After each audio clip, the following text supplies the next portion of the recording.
concernant les services publics, il y a une mesure, il y en a beaucoup d'autres dans notre programme, mais la première des mesures, c'est le moratoire immédiat des restructurations hospitalières qui sont en cours et qui sont en train de casser les services hospitaliers dans toute l'assistance publique.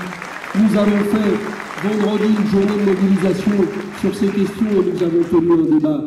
Et ne nous laissons pas impressionner sur cette question par l'argument selon lequel la santé n'est pas de la compétence de la région, sauf que l'organisme qui organise la politique gouvernementale est précisément un organisme régional, l'agence régionale qui a été créée par le gouvernement. Et comme par hasard, cet organisme, il est sous la tutelle de qui?